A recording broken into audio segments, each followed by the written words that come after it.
Rentetan fenomena alam terjadi dalam sebulan ini setelah gempa yang melanda Cianjur, Jawa Barat, kemudian pemirsa disusul dengan gempa yang mengguncang Garut.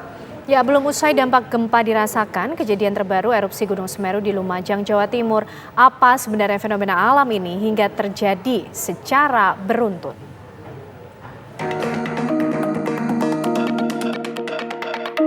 Gempa susulan terus terjadi selama 2 pekan setelah gempa dengan kekuatan magnitudo 5,6 mengguncang Cianjur pada 21 November lalu.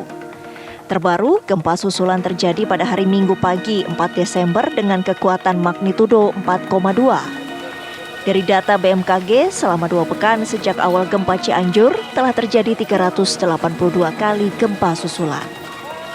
Setelah rangkaian gempa Cianjur, gempa mengguncang Garut pada hari Sabtu. Dari hasil analisis BMKG, gempa Garut akibat aktivitas dalam lempeng Indo-Australia. Dipicu oleh patahnya lempeng Indo-Australia yang menunjam ke bawah Jawa Barat. Jadi di selatan Jawa Barat itu kan ada pertemuan lempengnya. Dari selatan Australia, nah kita itu Pulau Jawa itu lempeng ASEAN namanya. Nah, lempeng Australia itu menunjam ke bawah Jawa Barat. Nah, kalau di bidang kontaknya itu kita sebagai zona megatrust. Jadi tumbukannya Asia dan Australia itu namanya megatrust. Itu bisa terjadi gempa besar di situ, bisa 8, 7, bahkan konon bisa 9. Usai gempa Garut, fenomena alam terjadi di Gunung Semeru pada Minggu pagi. Semburan awan panas guguran terus keluar dari kawah gunung yang berlokasi di Lumajang, Jawa Timur ini. Pusat Vulkanologi dan Mitigasi Bencana Geologi menaikkan status siaga menjadi awas karena Semeru masih menyemburkan awan panas disertai material vulkanik. Apakah awan panas guguran ini akan terjadi terus-menerus? Kami jawab tidak, karena ini menunggu material lainnya itu menumpuk dahulu, kemudian ketika sudah tidak ada kesetimbangan dia akan roboh. Lain halnya dengan fenomena letusan-letusan kecil, itu hampir tiap hari terjadi untuk gunung api Semeru.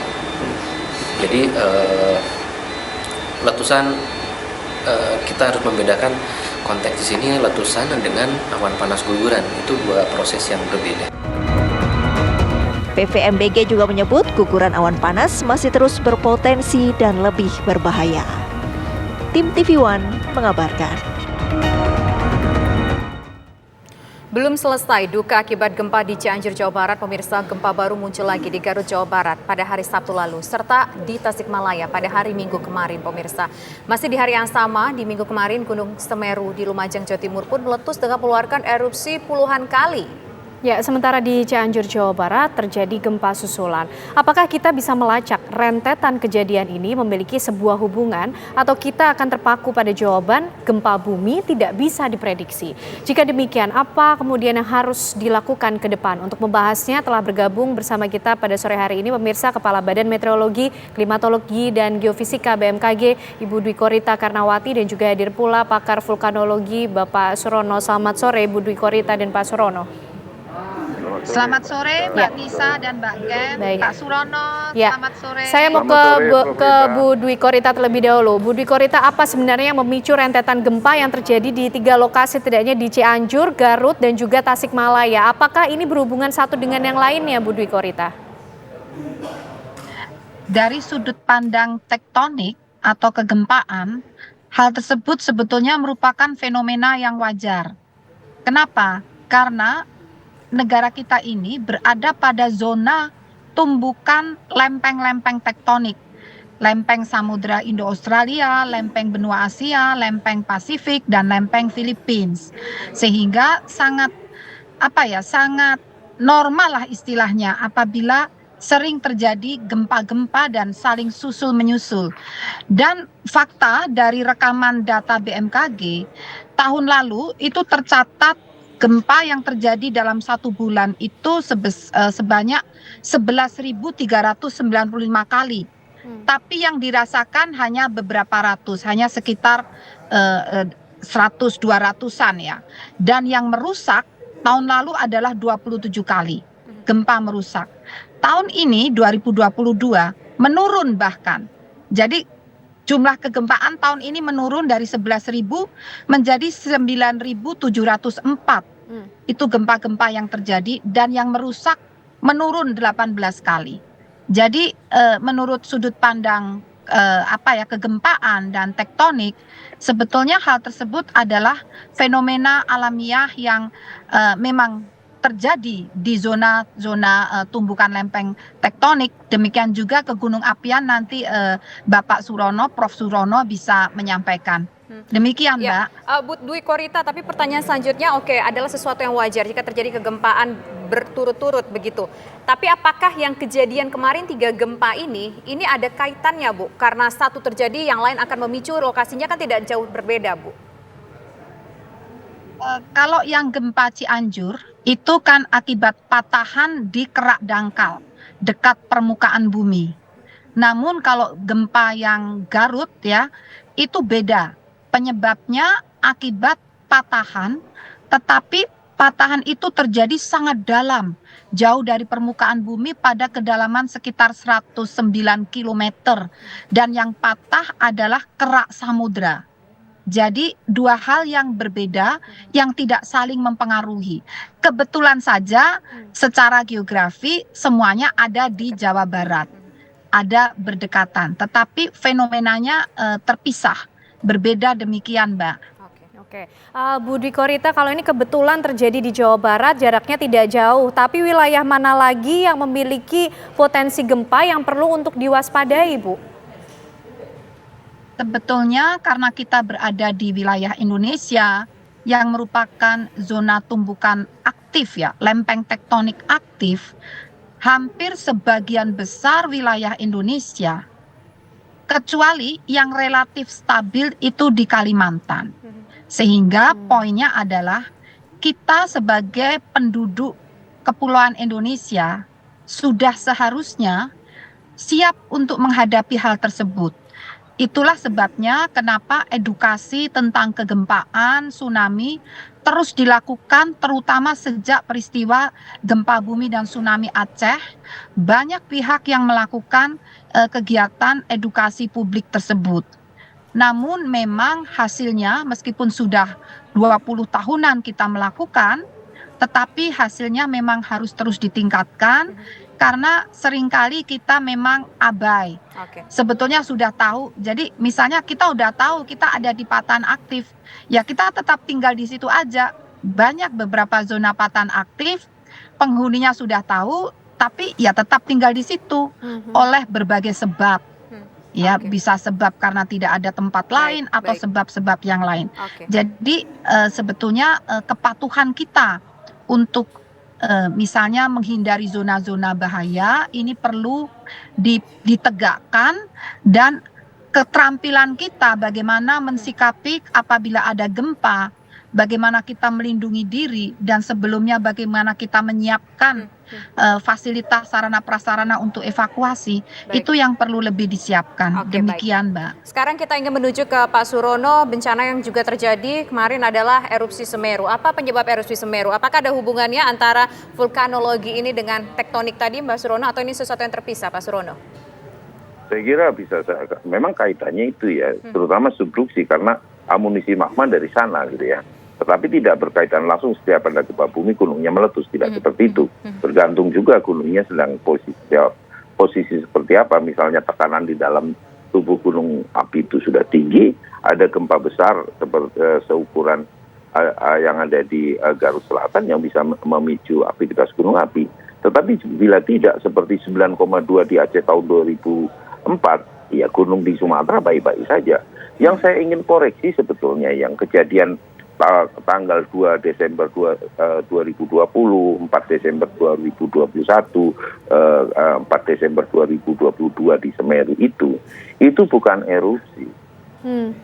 Kita harus tahu ya kan, kita harus tahu lahirnya, ya kan, proses terjadinya ancaman, agar kita tahu mengenali ancamannya, agar tidak keliru mengantisipasinya. Saya berkali-kali mengoreksi bahwa itu bukan erupsi. Sudah bagus nyebutnya awan panas guguran. Artinya apa? Itu terkait dengan guguran kubah lava, bukan letusan. Kalau letusan awan panas letusan, itu contohnya Merapi 2010, arahnya kemana-mana, susah dikendalikan. Nah, ini kan awan panas guguran seperti di Semeru, ya kan? Dia arahnya akan ke situ terus, ke Besukobokan. Ada orang, nggak ada orang, ya ke situ terus gitu loh. Kebetulan sekarang rame karena di sana menarik, ya kan? Tambang pasirnya bagus, tanahnya subur, orang di sana. Kemudian kena rutinitas Semeru, awan panas guguran, ramelah persoalannya sekarang, kan gitu. Ya, oke. Tapi Pak Surono begini, awan panas guguran ini mengindikasikan, menandakan adakah kemudian fenomena susulan yang juga perlu untuk diwaspadai? Paling tidak karena ada endapan awan panas ya di Sungai Besukobokan, itu sekarang musim hujan, ya kan. Tinggal sekarang Pemda Jawa Timur khususnya Kabupaten Lumajang minta kepada Ibu Profesor Trikolita perakiraan curah hujan di sana agar supaya antisipasi lahar hujan itu bisa diketahui secara dini gitu loh, ya kan? Itu karena lahar hujan ini bisa melimpah kemana-mana karena tadi saya kebetulan bersama-sama dengan masyarakat yang belum direlokasi di Semeru mengatakan awan panas sekarang lebih besar dibanding 2021. Betul, karena dulu 2021 sungainya sudah penuh dengan awan panas, sekarang ketimpa lagi. Ya tidak muat melembar kemana-mana. Untungnya, sekali lagi kita negara yang untung terus gitu ya. Awan panas guguran tahun sekarang ini 4 Desember kemarin, itu gugurannya pelan-pelan. Dan dini hari puncaknya awan panas guguran itu jam 2 sore gitu kan. Sehingga masyarakat semua dapat warning dan sebagainya. Andaikan gugurannya besar, ya kan, kemudian terjadi malam hari di mana orang pada tidur, saya tidak bisa. Kalau di situ ada masyarakat masih tinggal di situ, tidak bisa kebayang seperti apa. Kecepatannya tinggi, ratusan kilometer, temperaturnya ratusan derajat Celcius. Itu yang paling bahaya dalam letusan atau dalam awan panas guguran maupun awan panas letusan.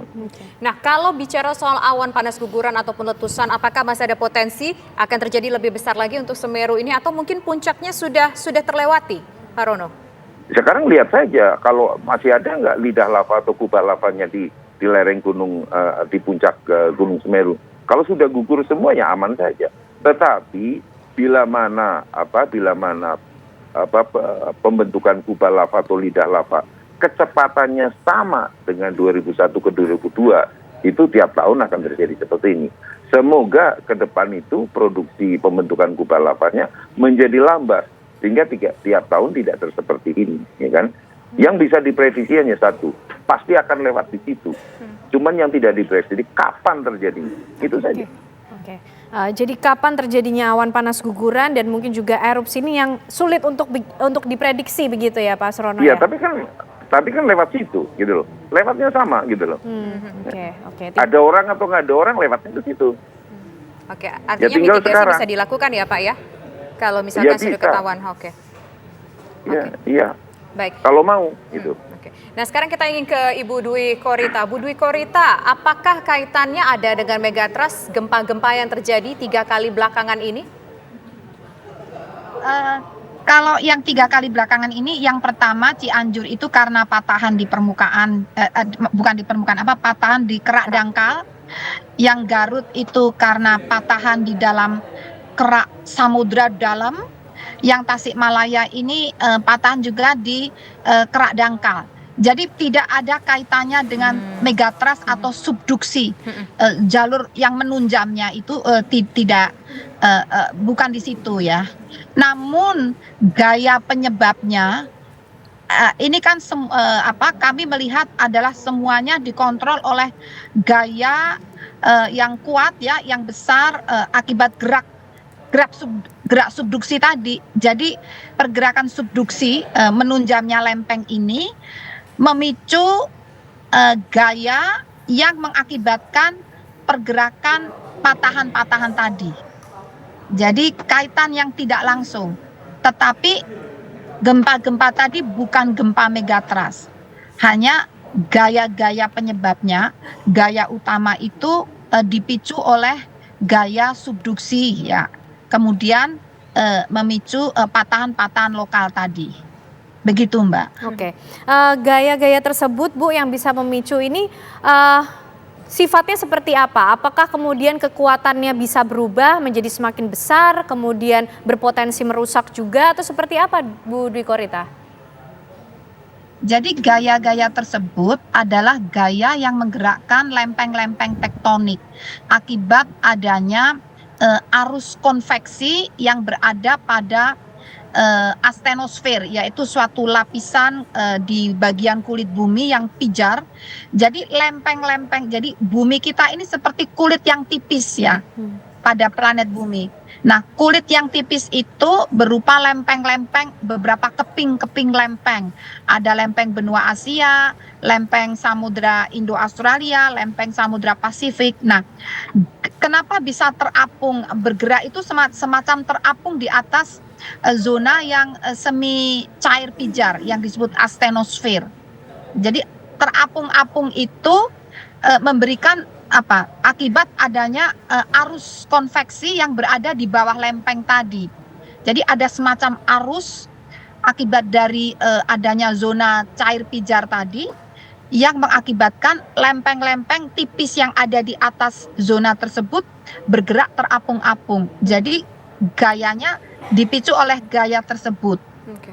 Bu Dwi Korita, terakhir kalau tidak salah data menyebutkan pada tahun 1818 itu terjadi megatrust, dan kira-kira apakah bisa diprediksi, bukan bermaksud untuk menakut-nakuti, tapi untuk antisipasi ke depannya, kapan megatrust itu bisa terjadi? Sebetulnya yang terakhir yang kami monitor itu yang di 2004, Banda Aceh. Itu kan megatrust itu, yang Banda Aceh. Nah, dan saat ini dari 13 zona megatrust itu ada beberapa segmen yang belum terlepas energinya. Jadi kami bukan mengatakan memprediksi ya Jadi sebetulnya segmen jalur megatrust itu kan menyimpan energi. Sebagian energi itu sudah terlepaskan keluar sebagai gempa bumi. Ada zona di jalur megatrust itu yang masih menyimpan energi dan belum terlepas. Nah, salah satunya yang sedang kami monitor ketat, kami waspadai itu adalah yang di sebelah barat Sumatera Barat Bengkulu. Jadi di Kepulauan Mentawai ya, di Siberut, di sekitar itu belum lepas. Kemudian ada juga yang energinya belum lepas, artinya kita masih menunggu gempanya. Itu ada di sebelah selatan Selat Sunda. Kemudian ada juga lagi di sebelah selatan Jawa Barat. Ada lagi di sebelah selatan antara Jawa Tengah, Jawa Timur. Jadi itu bisa kita perkirakan kemungkinan akan lepas atau akan menjadi suatu gempa di zona-zona tersebut. Lokasinya kita bisa memperkirakan, sehingga kami menyiapkan masyarakat di sana untuk mewaspadai hal tersebut. Kami latih ya, kami susun peta-peta jalur evakuasi, karena itu berpotensi menimbulkan tsunami. Namun yang tidak bisa adalah kapan, itu yang tidak bisa. Sebagaimana Bapak Surono tadi mengatakan lewatnya pasti lewat situ alirannya, tapi tidak tahu kapannya. Ini mirip semacam itu. Oke, baik. Itu tadi mengenai gempa. Lalu bagaimana dengan aktivitas dari gunung api, Pak Surono? Apakah juga seperti yang disampaikan Bu Dwi Korita, kalau tadi ada zona-zona tertentu dari energi megatrust yang masih harus diwaspadai? Bagaimana dengan gunung api yang ada di Indonesia, Pak Surono? Ya, gunung api yang aktif itu memang sejajar di megatrust ya. Megatrust tadi disebutkan Ibu Profesor Dwi Korita ada di selatan Jawa. Gunung api di Jawa juga galak-galak, sama dengan megatrust yang sebelah barat Sumatera. Ya, jajaran gunung api di Sumatera ya juga banyak. Yang perlu diwaspadai memang yang ada di Jawa ini. Kenapa? Karena separuh lebih penduduk Indonesia ada di Jawa, ya kan? Kemudian gunung api di Jawa ini, di samping daerahnya subur, banyak air, tempat wisata, sehingga konsentrasi manusianya cukup tinggi, ya kan? Ya kan, harus ada ya kan perhatian yang benar. Gunung api atau alam ya, gempa bumi dan sebagainya itu kan menawarkan harga bandrol yang tidak bisa ditawar, ya kan? ya tinggal beli atau tinggal pergi kan gitu, ya kan? Sekali lagi seperti itu gitu kan. Yang waspadai ya Semeru tetap diwaspadai walaupun rezeki dari emas hitam, dari pasir, endapan awan panas guguran laku keras, daerahnya subur, tetapi tetap ya kan masyarakat cuma tamu, gunung apinya yang menjadi tuan rumahnya ya tamunya yang wajib hati-hati lah gitu aja. Pak Surono, ada informasi yang menyebutkan bahwa Gunung Semeru ini, kita ingin konfirmasi, Gunung Semeru ini berpotensi menimbulkan tsunami di daerah lain. Apakah hal tersebut benar, Pak Surono? Banyaklah itu .com yang nanya ke saya, CMA orang Jepang yang warning gitu kan. Ya kan, jawaban saya singkat saja Mbak. Saya mau tertawa, takut dosa. Nggak tertawa, ini lucu gitu loh, ya kan.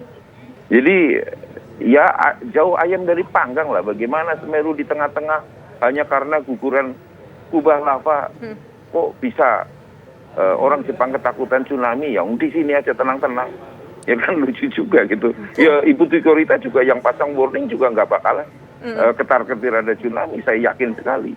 Kok yang ininya tanya dulu ke Ibu Dwi Korita, benar nggak ada tsunami gitu dari Semeru? Ya, yang di sini aja tenang-tenang aja, kenapa dari Jepang jadi belepotan? Nggak ada laut soalnya. Ya itulah. Iya, nggak mungkin Pak. Insya Allah nggak mungkin. Ya nggak mungkin lah, makanya jawaban saya itu serana. Mau tertawa takut dosa, tidak tertawa ini lucu. Gitu Artinya aja. itu prediksi yang salah ya Pak ya dari mereka ya Pak, tidak hubungannya Sangat sama salah. sekali ya. Ya saya Baik, nggak tahu apakah terkonfirmasi. itu prediksi dari mereka. Saya juga kenal dengan orang-orang Japan Meteorological Association. Saya tahu juga. Baik, Tapi nggak mungkin lah meramal seperti itulah ya kan. Baik. Pasti akan tanya kepada Ibu Dwi Korita, betul nggak itu berpotensi tsunami? Pasti akan tanya, ada linknya lah. Ya kan? Ya. Oke, baik.